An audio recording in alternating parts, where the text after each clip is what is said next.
আগামী নির্বাচন তো ডিউ হচ্ছে 2029 ফেব্রুয়ারিতে, জানুয়ারিতে। কিসের ভিত্তিতে আপনি নির্বাচন চাচ্ছেন? যারা নির্বাচন চাইতেছেন বাই ডিফল্ট তাকে জুলাই সনদের অধীনে নির্বাচন চাইতে হবে, গণঅভ্যুত্থানের অধীনে নির্বাচন চাইতে হবে। আদারওয়াইজ ফেব্রুয়ারিতে নির্বাচন চাওয়ার কোনো এখতিয়ার নাই। বাংলাদেশে সংবিধান আসলে এখন নাই। বাংলাদেশের আগামী গণঅভ্যুত্থানের বীজ এই জুলাই সনদে লেখা হয়ে গেছে। যেভাবে 71-এর ঘোষণাপত্রে 17 এপ্রিলে লেখা ছিল যে বাংলাদেশে 1990 হবে, 2024 হবে, এভাবেই প্রত্যেকটা আন্দোলনের ইন্সপিরেশন এবং স্বপ্ন আকাঙ্ক্ষাটা পরবর্তী গণঅভ্যুত্থান, পরবর্তী আমার জাতি গঠন প্রকল্প, আমার রাষ্ট্র প্রকল্প তৈরি বিনির্মাণের বীজ বপন করে দিয়ে যায়। অতএব সেই জায়গায় রাজনৈতিক দল এবং পলিটি আকারে আমাকে দেখতে হবে যে আমার গণঅভ্যুত্থান পরেরটা কতটা ভায়োলেন্ট হবে, আর কতটা পিসফুল হবে, কতটা ডেমোক্রেটিক হবে, এবং কতটা হাসিনাকে ফেলে পালানোর মতো করে করতে হবে। এই বাস্তবতার নিরিখে হচ্ছে আজকের জুলাই সনদের আকাঙ্ক্ষা এবং বাস্তবায়নের তরিকা আলোচনা করতে হবে। আমি ব্যক্তিগতভাবে মনে করি যে বাংলাদেশে সংবিধান আসলে এখন নাই, ডিফ্যাক্টো ডেড। এই সরকার 106-এর সরকার না, 106-এর সরকার এটা না।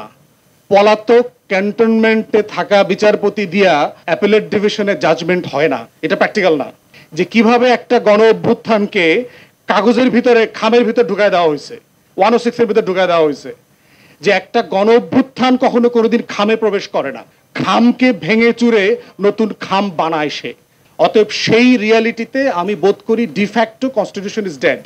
তো সেই জায়গাতে হচ্ছে আমাদের রিয়েলিটি হচ্ছে, আমাদের গবেষণায় আমরা দেখেছি যে 43 থেকে 50-এর মতো আর্টিকেল এই সংবিধানের ইতিমধ্যে অমান্য করা হয়ে গেছে।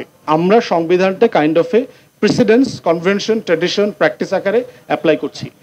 প্রবলেম হচ্ছে যারা আমরা নির্বাচন চাই অবিলম্বে, অথবা সকল রাজনৈতিক দল নির্বাচন চাচ্ছে, আপনি 106-এর সরকারের কাছে নির্বাচন চাইতে পারেন কিনা? কারণ 24-এ একটা নির্বাচন হয়েছে, নেক্সট নির্বাচন ইজ ডিউ ইন জানুয়ারি ফেব্রুয়ারি 2029। আগামী নির্বাচন তো ডিউ হচ্ছে 2029 ফেব্রুয়ারিতে, জানুয়ারিতে। কিসের ভিত্তিতে আপনি নির্বাচন চাচ্ছেন? এখন বলতে পারেন সংসদ নাই তো। তাহলে সংসদ নাই, এ কারণেই তো 106 রেফার করে নির্বাহী সকল কার্যক্রম কন্টিনিউ করবার এখতিয়ার সুপ্রিম কোর্ট দিয়েছে আপনাকে, যেন আপনি কাজ চালাই যেতে পারেন। সেভাবে কাজ চালাইতেছে, বিটিভিতে বাজেট পেশ করতেছে, যা যা যা যেখানে অ্যাপয়েন্টমেন্ট করা দরকার করতেছে, ট্যাক্স ভ্যাট বাড়াইতেছে, রিফর্ম অর্ডিন্যান্স দিয়ে দেশ চালাইতেছে। তো 29 জানুয়ারি পর্যন্ত চালাইতেই পারে।